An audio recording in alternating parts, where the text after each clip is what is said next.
గ్రంథం 15వ అధ్యాయం 22వ వచనం ఒక చూడండి. 15వ అధ్యాయం 22వ వచనము. ఆలోచన చెప్పువారు లేని చోట ఉద్దేశములు వ్యర్థమగును. ఆలోచన చెప్పువారు బహుమంది ఉన్న ఉద్దేశములు దృఢపడును. హల్లెలూయా. ఎవరికైనా ఒకరికి పక్కన ఆలోచన చెప్పేవాళ్ళు ఉండాలి. దాన్ని మనం గైడెన్స్ అంటాం, ఇంగ్లీష్ లో గైడ్ చేసేవాడు ఉండాలి తప్పనిసరిగా. ఆలోచన చెప్పువారు లేకపోతే ఏమైందంటే వాళ్ళు చేసేవన్నీ, వాళ్ళు ఏదైనా పని చేసినా ఏది చేసినా కూడా అవన్నీ కూడా వ్యర్థం అవుతా ఉంది అంట. ఒక ఆలోచన చెప్పినప్పుడు ఆలోచన ప్రకారం వాళ్ళు చేసినట్లయితే వాళ్ళ ఉద్దేశములు ఏమవుతా ఉంది, దృఢపడతా ఉంటా ఉంది అంట. కాబట్టి మనము ఆలోచన చెప్పేవారు మనకి బహుమంది ఉండడం మనకి ఎంతో మంచిది. బహుమంది ఉండడం మనకు చాలా అవసరం అన్నమాట. ఆలోచన చెప్పేవాళ్ళు నీకైనా నాకైనా. మరి నేను ఇట్లా ఈ అనుభవంలో ఉన్నానంటే నేను నా పెద్దల దగ్గర నేర్చుకున్నా వాళ్ళ ఆలోచన ప్రకారం నడుచుకోవటం, వాళ్ళ ఆలోచన చెప్పినప్పుడు మనం స్వీకరించడం.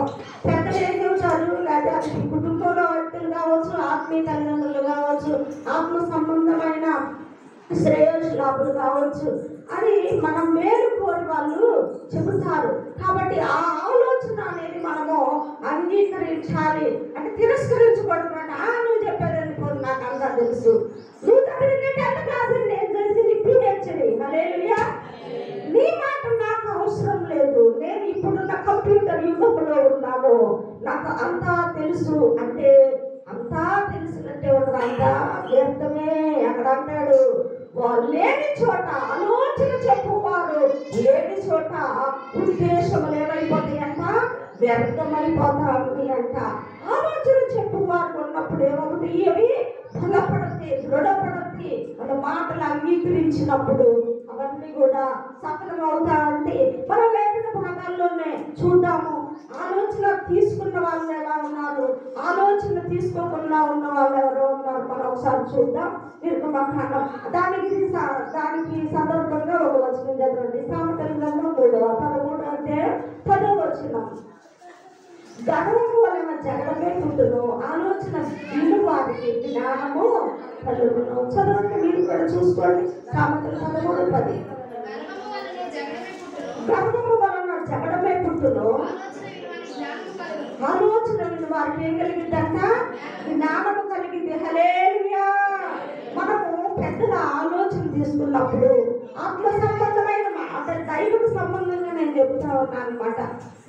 దేవుని గురించిన ఆలోచన, దేవుని గురించిన ఆలోచనలు, దేవుని ఆత్మ సంబంధమైన ఆలోచనలు వినువారికి ఏం కలిగిద్దంట, జ్ఞానము కలిగిద్ది. కొంతమంది గర్వంతో వినరు, అదే గర్వంతో వినరు అన్నమాట. ఆ గర్వంతో వినని వారికి ఏం కలిగిద్ది, జగడమే పుట్టింది అన్నమాట. కొంతమందికి గర్వం ఎక్కువ, అహం ఎక్కువ, అతిశయం ఎక్కువ. నాకంతా తెలుసు, నాకు అన్నీ తెలుసు, నువ్వు చెప్పే అవసరత నాకు లేదు అన్నట్టుగా ప్రియమైన దేవుని బిడ్డలాగా. కాబట్టి దాని గర్వం వల్ల ఏమవుతా ఉంటుందంటే జగడమే పుట్టింది కానీ. కాబట్టి మనము ఆలోచన, పెద్దల ఆలోచన అన్నమాట, అది కుటుంబంలో కావచ్చు, కుటుంబంలో తల్లిదండ్రులు కావచ్చు, లేకపోతే సంఘంలో ఆత్మీయ తల్లిదండ్రులు కావచ్చు. మనము ఒక మాట ఉంటుంది అన్నమాట, అదే మరి తల్లిదండ్రులు, గురువులు వీళ్ళందరినీ ఏం చేయమనుంది, గౌరవించమని ఉందన్నమాట. కాబట్టి మనము మనకన్నా పెద్దవాళ్ళని దేవుడు, దైవము, గురువు, తల్లిదండ్రులు వీళ్ళందరినీ ఏముంది, గౌరవించండి, సన్మానించండి అని చెప్పి మనకు తెలుసు ఉంటది కదా. అట్లా గర్వంతో తిరస్కరించినప్పుడు ఏమవుతుంది, అక్కడ గర్వంతో అక్కడ జగడాలు కలుగుతా ఉంటాయి అన్నమాట. జగడములు కలుగకుండాను గాక, మరి జ్ఞానము వచ్చును గాక.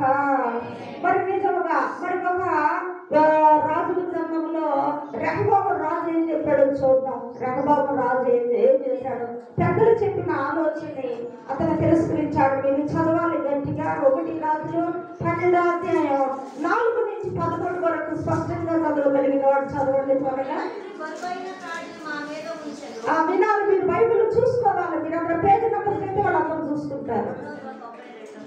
1 రాజులు 12వ అధ్యాయం 4 నుంచి 13 వరకు. అక్కడ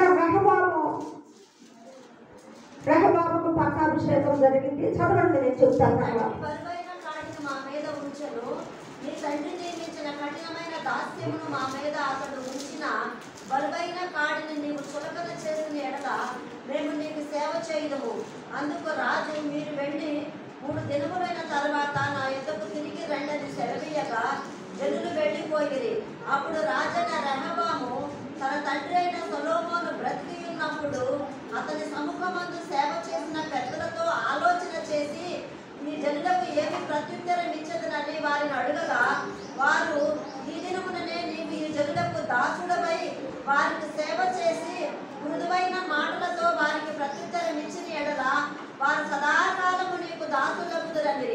అయితే అతడు పెద్దలు తనతో చెప్పిన ఆలోచనలను నిర్లక్ష్య పెట్టి తనతో కూడా పెరిగిన యవ్వనులను పిలిచి ఆలోచనను అడిగి వారికి ఇలాగ ప్రశ్న వేసెను. మా మీద నీ తండ్రి ఉంచిన కాడిని చులకన చేయుడని నాతో చెప్పుకున్న ఈ జనులకు ప్రత్యుత్తరం ఇచ్చుటకు ఏ ఆలోచన మీరు చెప్పుదురు? అప్పుడు అతనితో కూడా ఎదిగిన ఆ యవ్వనస్తులు ఈ ఆలోచన చెప్పిరి. నీ తండ్రి మా కాడిని బరువైనదిగా చేసని గాని నీవు దాన్ని చులకనగా చేయవలని నీతో చెప్పుకున్న ఈ జనులకు ఇలాగూ ఆజ్ఞయము. నా తండ్రి నడుము కంటే నా చిటికిన వేలు పెద్దదిగా ఉండును. నా తండ్రి మీ మీద బరువైన కాడిని పెట్టెను సరే, నేను ఆ కాడిని ఇంకా బరువుగా చేయుదును. నా తండ్రి చెబుకులతో మిమ్మల్ని శిక్షించను సరే, నేను కొరడాలతో మిమ్మల్ని శిక్షించదను. 3వ దినమున నా యొద్దకు రండని రాజు నిర్ణయము చేసి ఉన్నట్లు యెరోబామును జనులందరూ 3వ దినమున రెహబామునద్దకు వచ్చింది. అప్పుడు రాజు పెద్దలు చెప్పిన ఆలోచనలను నిర్లక్ష్యపెట్టి ఎవరు చెప్పిన ఆలోచన చొప్పున వారికి కఠినముగా ప్రత్యుత్తరమిచ్చి ఇట్లు ఆజ్ఞాపించను.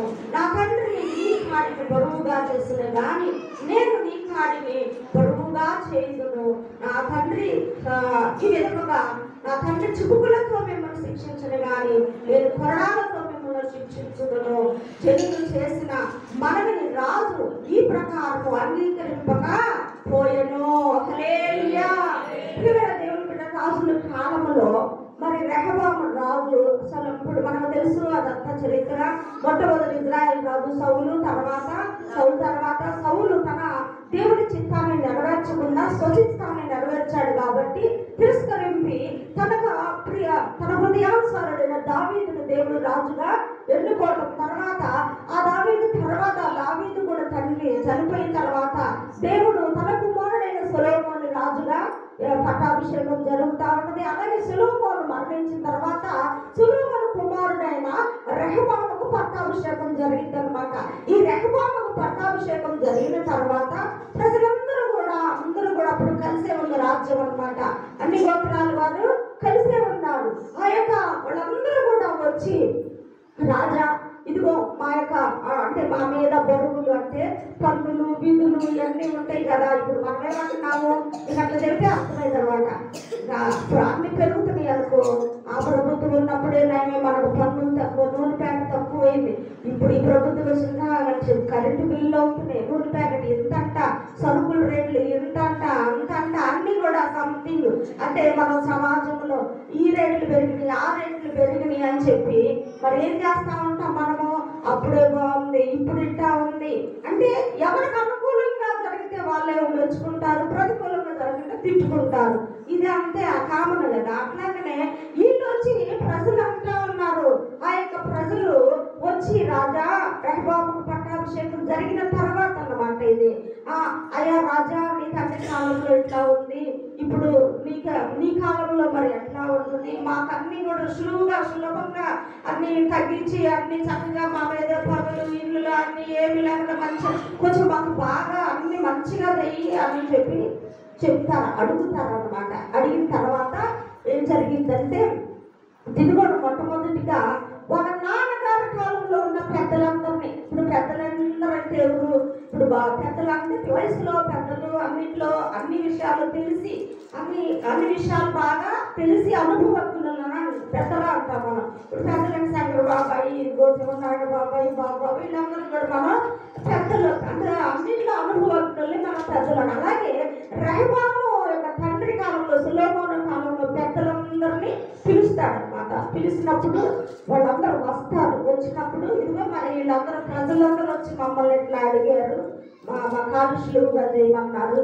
అంటే వాళ్ళు అంటారు, అయ్యా నిజమే, అది అట్లనే చెయ్యయ్యా, మీరు మరి వాళ్ళు చెప్పినట్టు వాళ్ళ ప్రజలకు నువ్వు అనుకూలంగా పో, ప్రజలందరికీ నువ్వు అనుకూలంగా వెళ్ళు, మరి నీ రాజ్యం సుభిక్షితంగా ఉంటుంది, నువ్వు దీర్ఘాయుష్మంతుడుగా ఉంటావు, నీ రాజ్యం సుభిక్షితంగా ఉంటుంది, మంచిగా జరిగింది. అట్లాగనే జయ్యయ్యా వాళ్ళు చెప్పినట్టు ఎలా ఈమన్నాడు, మృదువుగా ప్రత్యుత్తరవి అని మనం ఆ మాట అదే చదివి చెప్పాడు. వాళ్ళు వచ్చినప్పుడు వాళ్ళకి ఈ విధంగా చెప్పి, సరే మీకు అనుకూలంగా మీ మీద బరువులు ఏమి పెట్టకుండా మీకు సులువుగా మేము ఈ విధంగా చేస్తాను అని చెప్పి వాళ్ళకి నువ్వేం చేయాలన్నాడు, నువ్వు మృదువుగా వాళ్ళకి ప్రత్యుత్తరం ఇవ్వమని చెప్పి ఈ పెద్దలు ఆ విధంగా చెప్పారనమాట. అంతేనా, నేనేమైనా తప్పు చదువుతున్నానా? నీవు వారికి సేవ చేసి మృదువైన మాటలతో వారికి నీవు ప్రత్యుత్తరం ఇచ్చిన ఎడల వారు సదాకాలము నీకు దాసులందరి. హల్లెలూయా. వాళ్ళకు నువ్వు అనుకూలంగా మృదువుగా చెప్పి సమాధానం ఉంటే నువ్వు సుభిక్షితంగా, నీ రాజ్యం క్షేమంగా సుభిక్షితంగా ఉంటుందని పెద్దలు ఇచ్చిన సలహా ఇది. సరే, ఆ ప్రకారం వెళ్ళొచ్చు కదా. ఎంత అనుభవజ్ఞులు చెప్పిన మాట, తండ్రి కాలంలో తాత కాలం నుంచి తండ్రి కాలం నుంచి ఉన్న పెద్దలు చెప్పిన ఆ యొక్క ఆలోచన పక్కన పెట్టి నిర్లక్ష్య పెట్టి మళ్ళీ ఏం చేస్తాడంటే మళ్ళీ తనతోటి యవనస్తులు పిలుచుకుంటాడు. మళ్ళీ ఇది అట్లా ఉంచాడు. తర్వాత నాతోటి వాళ్ళు, ఇప్పుడున్న నాతోటి సహకారకారులు, నా ఏజ్తో సమానంగా ఉన్నోళ్ళు యవనస్తుల్ని పిలిచాడు. పిలిచి ఏంటి ప్రజలందరూ వచ్చి ఇలా చెప్తున్నారు, ఏంటి మరి వాళ్ళకి నేను ఎలాగా సమాధానం చెప్పాలి అని అడుగున్నప్పుడు వాళ్ళ తోటి యవనస్తులు వాళ్ళు చెప్పింది ఏందో తెలుసా, మీ నాన్న కంటే నువ్వు ఇంకా ఎక్కువ పనులు విధించు, ఎక్కువ బరువులు వాళ్ళ మీద మోపు, కఠినముగా శిక్షించు, కఠినముగా మాట్లాడు అని చెప్పి యవనస్తులు సలహా ఇస్తారు. తోటి యవనస్తులు ఆ యొక్క ఆలోచన ఈ రెహబాము రాజు గారికి చెప్తారు అన్నమాట. చెప్పినప్పుడు ఇప్పుడు పెద్దలు చెప్పిన ఆలోచన ఎలా ఉంది, ఇప్పుడు వచ్చి తమతోటి యవనస్తులు చెప్పిన ఆలోచన ఎట్లా ఉంది, ఈ విధంగా చెప్పు ప్రజలకి. మా నాన్న కాడి కంటే నా కాడి ఇంకా బరువుగా ఉంటుంది, నేను అన్ని ఇంకా మీ మీద బరువులు మోపుతాను, ఆ పనులు ఈ పనులు అన్ని ఈ శిస్తులు ఆ శిస్తులు అన్ని మీ మీద చేసి ఇంకా నా కాడి బరువుగా ఆయన కర్రలతో పడితేనే కొరడాలతో పడతాను అని చెప్పి కఠినంగా చెప్పంటే ఇతను రెహబాము ప్రార్థన చేసి ఆలోచించాలిగా మనం అనుకుందాం. దేవుని పిల్లలే కదా, అందరూ ప్రార్థన చేసుకొని కనిపెట్టుకోవాలి దేవుని సన్నిధిలో. ఈ పెద్దలు చెప్పిన ఆలోచన బాగుందా, ఈ యవనస్తులు చెప్పిన ఆలోచన బాగుందా అని చెప్పి తను దేవుని సన్నిధిలో తీసుకెళ్ళాలి, దేవుని సన్నిధికి తీసుకెళ్ళాలి. అప్పుడు దినంలో ఏంటంటే డైరెక్ట్గా ప్రార్థన చేయదు, ప్రతి విషయాన్ని యాజకుల దగ్గర తీసుకెళ్ళడం, ప్రవక్తల దగ్గర తీసుకెళ్ళడం. అప్పుడు పాత నిబంధన కాలంలో. ఇప్పుడు మనం ఏదైనా సరే డైరెక్ట్గా యేసుప్రభువుని చెప్పుకుంటాము, దీవెనలు సేవకుల చేత దీవించుకుంటాము అన్నమాట. ఇప్పుడు మన పాస్టర్స్ అంటాం, సేవకులు అంటాం. ఆ సేవకుల దగ్గరకు వచ్చి దీవెనల ప్రార్థనలు చేయించుకుంటాము. మనము డైరెక్ట్గా ఏసైకి చెప్పుకుంటాం, కొన్ని సంఘంలో చెప్పే కొన్ని ఉంటాయి, సేవకులకు చెప్పే కొన్ని ఉంటాయి. ఈ విధంగా జరుగుతూ ఉంటుంది అనమాట. అయితే అప్పుడు ఏంటంటే ప్రతి సమస్యని ప్రవక్తల దగ్గర తీసుకెళ్ళి ఈ విషయాన్ని ప్రవక్తల దగ్గర చెప్పి, లేదా యాజకులకు చెప్పి ఆ దేవుని దగ్గర కనిపెట్టి ఆ సమాధానం వాళ్ళు చెప్పాలి వీళ్ళకి. ఇట్లా ఉండేది అనమాట అప్పుడు. సరే, ఈ విధంగా జరుగుతూ ఉన్న సమయంలో రెహబాము దేవుని సన్నిధిలో ప్రార్థించలేదు, కనిపెట్టకుండా ఏం చేస్తాడంటే యవనస్తులు చెప్పిన సలహాని ఆలోచన తీసుకుంటాడు. ఏం తీసుకుంటాడు? యవనస్తులు చెప్పిన ఆలోచనని తీసుకుంటాడు. రాజ్యం రెండు మొక్కలైంది. హల్లెలూయా. మీరు చెప్పాలి ఏమైంది? రాజ్యము 11 అదే 11 గోత్రాల వారు ఒకటయ్యారు. యూదా గోత్రం మాత్రమే ఒకటి అయింది. హల్లెలూయా. యూదా గోత్రం మాత్రమే వీళ్ళకి వచ్చింది. దావీదు వీళ్ళ గోత్రానికి మాత్రమే వచ్చింది.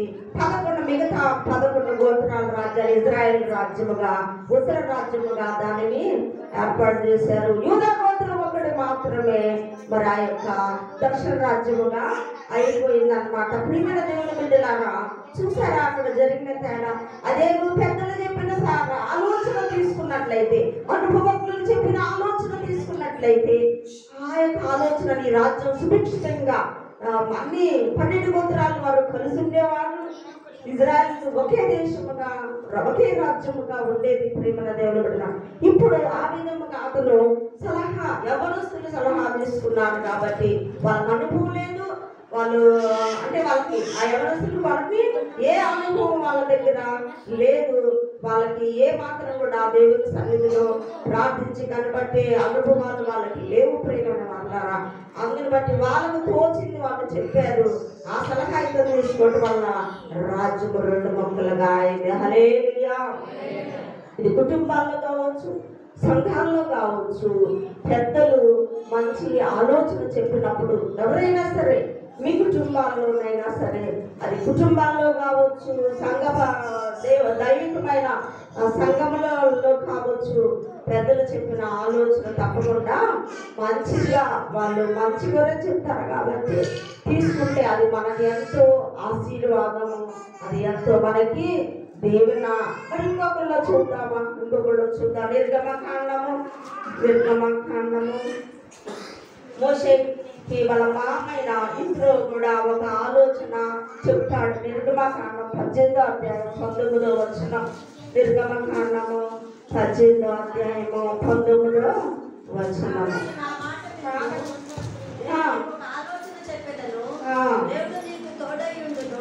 ప్రజల పక్షమున నీవు దేవుని సముఖమందు ఉండి వారి వ్యాజ్యములను దేవుని యొద్దకు తేవలను. నీవు వారికి ఆయన కట్టడలను ధర్మశాస్త్ర విధులను బోధించి వారు నడవవలసిన త్రోవను వారు చేయవలసిన కార్యములను వారికి తెలుపవలను.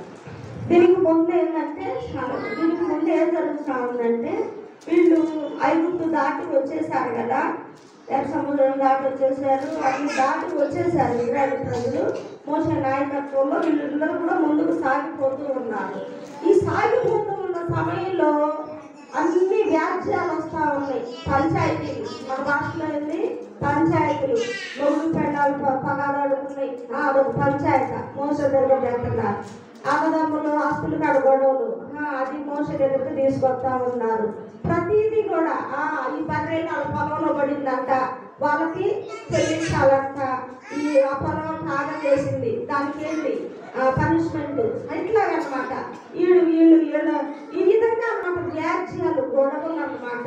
వాళ్ళు తన్నుకున్నారంట, బజార్లో ఆడుకుంటా పాడుకుంటా తన్నుకున్నారంట, అది వ్యాజ్యము, అదొక పంచాయతీ. ఇవన్నీ కూడా మోసే దగ్గరకు తీసుకొస్తా ఉన్నారు. అక్కడ ప్రతి ఒక్క తగాదాలు, వ్యాజ్యం అంటే తగాదాలు, గొడవలు, ఈ గొడవలన్నింటినీ కూడా ఈ యొక్క మోసే దగ్గరకు తీసుకొస్తా ఉన్నారనమాట. తీసుకొస్తా ఉన్నప్పుడు తన మామయ్య ఇద్దరు ఇదంతా చూస్తా ఉన్నాడు. ఎవరు చూస్తున్నారంట? తన మామయ్య ఇద్దరు చూస్తా ఉన్నాడు. 13వ వచనం నేను చదువుతున్నా. మరునాడు మోసే ప్రజలకు న్యాయము తీర్చుటకు కూర్చుండగా ఉదయము మొదలుకొని సాయంకాలము వరకు ప్రజలు మోసే యొద్ద నిలిచి ఉండిరి. మోసే ప్రజలకు చేసినదంతయు అతని మామ చూసి, నీవు ఈ ప్రజలకు చేయించిన ఈ పని ఏమిటి? ఉదయం మొదలుకొని సాయంకాలం వరకు నీవు మాత్రమే కూర్చుండగా ప్రజలందరూ నీ యొద్ద నిలిచి ఉండనేలా అని అడుగుగా, మోసే, దేవుని తీర్పు తెలుసుకున్నటకు ప్రజలు నా యొద్దకు వస్తున్నారు, వారికి నేను వ్యాధిని ఏదైనా కలిగినలా నా యొద్దకు వచ్చెదరు. నేను వారి విషయము న్యాయము తీర్చి దేవుని కట్టడలను ఆయన ధర్మశాస్త్ర విధులను వారికి తెలుపుచున్నానని తన మామతో చెప్పాను. అందుకు మోసే మామ అతనితో, నీవు చేయించున్న పని మంచిది కాదు. పొద్దున మొదలుకొని సాయంత్రం దాకా ఈ ప్రజలందరూ నిలబడి ఎదురుగా లైన్లు కట్టుకొని, మనం కనుక ఎక్కడికన్నా వెళ్తే లైన్లు కీలు నుంచోనే కొన్నిటికి వెనక్కి తిరిగి వస్తామన్నమాట. ఆ క్యూల్లో మనం ఉంచలేక ఇప్పుడు హాస్పిటల్లో వెళ్ళామనుకో, ఏ హాస్పిటల్లోనైనా క్యూలే, ఎక్కడైనా క్యూలే. ఏదైనా మనకు రేషన్ కార్డు కావాలన్నా, ఆధార్ కావాలన్నా, ఒక విఆర్ఓతో పని కావాలన్నా, తాలూకా ఎంతో క్యూలు అన్నమాట, క్యూలు. అలాగే ప్రేమనది వెళ్ళిపోయారు. వాళ్ళు తీర్పు కోసం ఆ యొక్క తగాదాన్ని పంచాయతీలో తీర్చి వాళ్ళకి న్యాయం చేయడం కోసం మోసే దగ్గరకు వరుసలు కడతా ఇదంతా వాళ్ళ మామ చూశాడు. మరి మామ పిల్లనిచ్చిన మామ క్షేమం కోరబడతా కోరతాడా, అది ఏం కోరతాడు చెప్పండి? మనం అనుకున్నాం క్షేమం కోరతా అనమాట. అయ్యో నా కూతురు, నా అల్లుడు, మరి ఈ విధంగా ఈ ప్రజలందరూ కూడా ముందు ఆ ప్రజలందరూ ఈయన పీట వేసుకొని కూర్చుంటున్నాడు. మోసే ఒక పీట ఉంటుంది కదా ఆయన తీర్పు తెచ్చడానికి, ఆ పీట వేసుకొని కూర్చున్న ఈ ప్రజలందరూ క్యూలో నిలబడి ఉదయం నుంచి సాయంత్రం దాకా నిలబడి తీర్పు కోసం చూస్తా ఉన్నారంట. చూస్తా ఉన్నప్పుడు ఈ విధంగా అయ్యా ఇది మంచిది కాదు అని చెప్పి అప్పుడు చెబుతున్న సలహా ఆలోచన, నేను నీకొక ఆలోచన చెప్పేదను, దేవుడు నీకు తోడై ఉంటాడు. ఏమన్నాడు అక్కడ? నేను నీకు ఒక ఆలోచన చెబుతాను మోసే. ఈ విధంగా పొద్దున మొదలుకొని సాయంత్రం దాకా నువ్వు ఏడ కూర్చొని ఒక భార్య పట్టకపోతుండే, పిల్లలు పట్టకపోతుండే, వాళ్ళు ఏం తిన్నారో లేదో, వాళ్ళు ఏం తాగారో లేదో, వాళ్ళు బడికి వెళ్తున్నారా వాళ్ళు లేదా, ఏంటి ఆ పెళ్ళ పిల్లల సంగతి ఏంటి, నువ్వు వచ్చావు పొద్దున్న నుంచి ఈ విధంగా సాయంత్రం దాకా ఇక్కడే కూర్చొని ఎడబాలే సరిపోతుంది నీకు, ఏడ తీర్పులే సరిపోతుంది నీకు, ఏడ పంచాయతీలే సరిపోతుంది నీకు. మనం నా కూతురుతో గడిపే సమయం ఎప్పుడు, నా మనవలతో నా మనవరాలతో గడిపే సమయం ఎప్పుడు అని ఆ మామైన యుద్ధలో ఈ విధంగా చెప్పాడు అనమాట. నేను ఒక నీకు ఆలోచన చెప్పేదను, ఇదంతా నీకు చాలా భారము అంటాడు. నేను ఈ ప్రజలకు నిశ్చయముగా ఒక ఆలోచన చెప్పేదను అని చెప్పి దేవుడు నీకు తోడై ఉంటాడని చెప్పి ఈ విధంగా ఆయన సలహా చూస్తాడు అన్నమాట. మిక్కిలి భారం అన్నాడు. నీకును నీతో ప్రజలు, నీకును నీతో ఉన్న ఈ ప్రజలు నిశ్చయముగా నలిగిపోవద్దు. హల్లెలూయా. కుటుంబాల్లో జరిగేది ఇదే, నలిగిపోతారు, ఎవరికి వాళ్ళే నలిగిపోతా ఉంటారు అన్నమాట. నల్లగిన వాళ్ళు ఉన్నారో చెప్పండి, నేను వచ్చి సన్మానం చేస్తా. హల్లెలూయా. భార్యకు తగినట్టుగా భార్య నలిగిపోతా ఉంటది, భర్తకి తగినట్టుగా భర్త నలిగిపోతా ఉంటాడు, పిల్లలు నలిగిపోతా ఉంటారు. కొన్ని సందర్భాల్లో ఒకవేళ మనకి ఏదైనా ఆర్థిక పరిస్థితులు ఇంకా నలిగిపోతారు, అప్పులుంటే ఇంకా నలిగిపోతా ఉంటారు, ఇంకా మనకి ఏదైనా భారాలు బర్డెన్స్ ఉంటే నలిగిపోతా ఉంటారు. ఇంత ఈ పరిస్థితులు ఏంటి, ఈ పరిస్థితులు మారుతాయి. హల్లెలూయా. నా స్థితి చూచి నా ప్రేమ నాపై జాలిని చూపిన ప్రేమ, నా స్థితి చూచి నా ప్రేమ నాపై జాలిని చూపిన ప్రేమ, నాపై పరుగెత్తి కౌగిలించి ఓదారి కన్నెత్తి తుడిచే, నాపై పరుగెత్తి కౌగిలించి ఓదారి కన్నెత్తి తుడిచే, ఆశ్చర్యమైన ప్రేమ కల్వరిలో నీ ప్రేమ, మరణము కంటే బలమైన ప్రేమ, నన్ను జయించే నీ ప్రేమ, ఆశ్చర్యమైన ప్రేమ. కాబట్టి ఆయన మానవుచి ఆ భజనలో చదువుతున్న మాట నిజముగా మన కుటుంబాల్లో కూడా చాలా తెలియకుండా పైకి మనందరం ఎంతో బాగుంటాం, నవ్వుకుంటూ ఉంటాం అన్నమాట. నీకును నీతో ఉన్న ఈ ప్రజలను నిశ్చయముగా నలిగి పోవుదు. ఈ పని నీకు మిక్కిలి భారము, అది నీవు ఒక్కడినే చేయజాలవు. కాబట్టి నా మాట విను, నేను నీకు ఒక ఆలోచన చెప్పాను. హల్లెలూయా. ఈ విధముగా మన దేవుడు మరి కుటుంబాల్లో తెలియని నలుగురు ఉంటా ఉంటే చెప్పుకునే కాదు, అది అందరి కుటుంబాల్లో ఉంటా ఉంటాయి అన్నమాట. కాబట్టి ఈ విధంగా నలుగురు అనే సులువైన మార్గము ఇప్పుడు చెప్పాడన్నమాట. మోసే ఈ విధంగా ఉదయం నుంచి సాయంత్రం దాకా ఈ విధంగా నువ్వు నలగటం, ప్రజలు నలగటము కూడా ఏమాత్రం బాలేదు కాబట్టి నేను ఒక ఆలోచన చెప్తాను నీకు అని చెప్పి డివైడ్ చేసి 1000 మందికి ఒక తీర్థాన్ని 100 మంది ఆ పక్కన కింద తర్వాత చదువుకోండి. దేవుడు చెప్పాడంటే 1000 మందికి ఒకరిగాను ఇక్కడ 21వ వచనంలో ప్రజలందరిలో సామర్థ్యము, దైవభక్తి, సత్యాసక్తి కలిగి ఎవరిని నియమించుకున్నారు వాళ్ళు? భక్తిహీనులు నియమించుకున్నారు వాళ్ళు. చెప్పండి. సంఘములో కొన్నిటికి మనం ముఖ్యంగా ప్రాధాన్యత ఇస్తున్నామంటే దేనికి ఇస్తాము? వాళ్ళు మంచిగా దైవభక్తిలో బాగా ఎదుగుతూ ఉన్నప్పుడు, వాళ్ళకి మంచిగా దేవుని పట్ల ఉన్న ఆసక్తి, ఆత్మదేవత, దైవభక్తి ఉన్నప్పుడు వాళ్ళకి మనము అన్నిటికీ అవకాశాలు ఇస్తాము. 21వ వచనంలో ఏం చెప్తున్నాడు? నీవు ప్రజలందరిలో ఎలాంటి వారిని? దైవభక్తి, సత్యాశక్తి కలిగి లంచగొండులు కాని మనుషులను ఏర్పరచుకొని 1000 మందికి ఒకరిగాను, 100 మందికి ఒకరిగాను, 50 మందికి ఒకరిగాను, 10 మందికి ఒకరిగాను వారి మీద న్యాయాధిపతులను నియమింపవలెను. వారు ఎల్లప్పుడూ ప్రజలకు న్యాయము తీర్చవలెను. అయితే ఏదైనా ఇంకా పెద్దది అయితే గొప్ప వ్యాజ్యములన్నిటినీ నీ యొద్దకు తేవలను. ప్రతి అల్ప విషయము చిన్న చిన్న అని వాళ్ళే చూసుకునేటట్టుగా వారే తీర్పు తీర్చవచ్చును. అట్లు వారు నీతో కూడా ఈ భారమును మోసిన ఎడల నీవు శిలువుగా ఉండును. హల్లెలూయా. ప్రతి విషయం సాగులేదు కదా. ఏమి ప్రార్థన చేయొచ్చు? రోగుల దగ్గరికి, హాస్పిటల్కి వెళ్ళి ప్రార్థన చేయొచ్చు. ప్రతి విషయం సండే స్కూల్ పిల్లల దగ్గర కూడా వెళ్ళాలా? సేవకుడు అందరూ షేర్ చేసుకోవచ్చుగా, టీములుగా కలిసి ప్రార్థన చేయొచ్చుగా. ఇక్కడ అదే చెప్తా ఉన్నాడు. మోసే ఒక్కడ మీదే ఆ విధముగా లేకుండా వాళ్ళందరూ కూడా అట్లాగా విభాగం చేశారు. 1000 మందికి ఒకళ్ళకి, 100 మందికి ఒకళ్ళకి, 50 మందికి ఒకళ్ళకి, 10 మందికి ఒకళ్ళకి ఈ విధముగా చేసినప్పుడు అప్పుడు మోషేకి ఏమైందంటే ఈ భారము నీకు సులువుగా ఉండను. హల్లెలూయా. ఏ సైడ్ ఆ సైడ్, ఏ పక్కలు ఆ పక్కలు ప్రేషర్ స్టార్ట్ చేయండి. ఎక్కడికన్నా శుక్రవారమే వస్తూ ఉంటారు, వారి కార్యక్రమాలకే వస్తూ ఉంటారు. ప్రేషర్స్ స్టార్ట్ చేసి ఏ ఏరియాతో వాళ్ళు 2 కలిసి ఏ ఏరియా వాళ్ళు అట్లా ప్రేయర్ చేయండి అని నేనైతే వాగినట్టే ఉంటానని అనుకోండి. అది తీసుకుంటున్నామో ఈ చెట్టిని ఇటు వదిలిపెట్టడమే. ప్రేయర్ ఎంత అవసరమో మనం చెప్పుకున్నాం స్టార్టింగ్లోనే.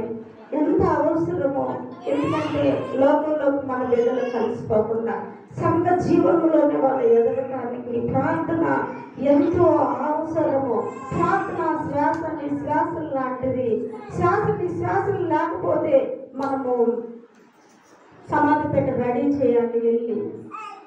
ప్రార్థన అలాంటిది, శ్వాస నిశ్వాసం లాంటిది. ప్రార్థనే సంఘానికి ఊపిరి, సంఘానికి సంఘ క్షేమాభివృద్ధికి ప్రార్థనే ఊపిరి. అర్థమైందా? ఈ శ్వాస నిశ్వాసం లాంటి ప్రార్థన, ఈ ఊపిరి ఆగిపోతే సంఘం డెడ్ బాడీయే, అంటే నిర్జీవం అన్నమాట. ఉజ్జీవము లేని సంఘముగా ఉంటది, నిర్జీవముగా ఉంటది.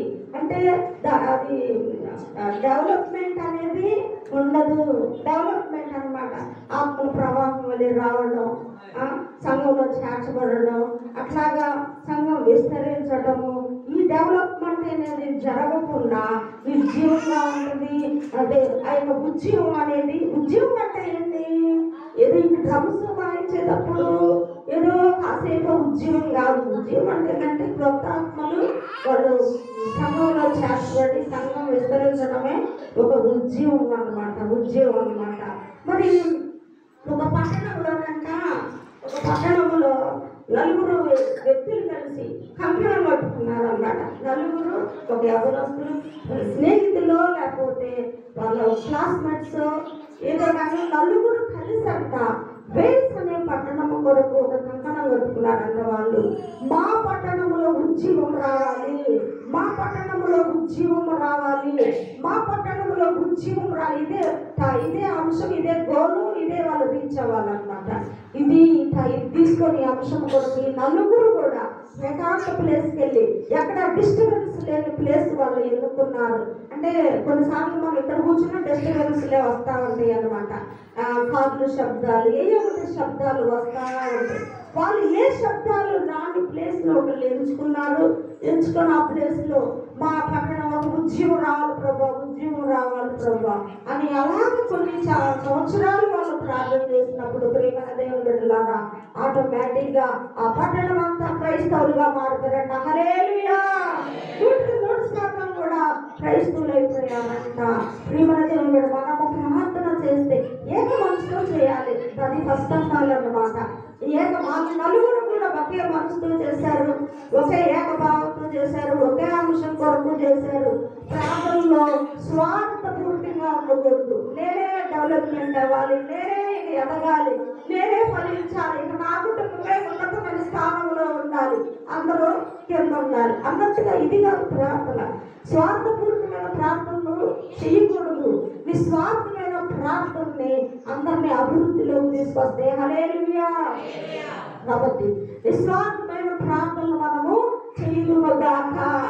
కాబట్టి ఈ విధంగా పట్టణంలో ఉద్యోగం, అలాగే మనకి లేఖనాల్లో కూడా తెలుసు, మనకి దానియేలు, షడ్రక్, మేషక్, అబేద్నెగో వాళ్ళు కూడా ఒకే అంశం కొరకు ఏకాత్మతో వాళ్ళు ప్రార్థన చేసినప్పుడు మర్మాలు వాళ్ళకి తెలియజేయబడ్డాయి అన్నమాట. ఈ విధంగా మనము ముందు నేను ఒకటి చదివితే మీరు ఒకటి చదవడం, మీరు ఒకటి చదివి ఇంకా పక్క వాళ్ళు ఒకటి చదవడం, ప్రార్థన చేసినప్పుడు వచ్చినప్పుడు ఆ ప్రార్థన చేయండి. ఇంకా ఊళ్ళో ముచ్చట్లన్నీ మనకు తేపాలని లేదు. కొన్నిసార్లు మొహమాటం కోసం వినాల్సి వచ్చింది, అంతే. ఇంకా మొహమాటం కోసం వినాల్సి వస్తూ ఉంటుంది అనమాట.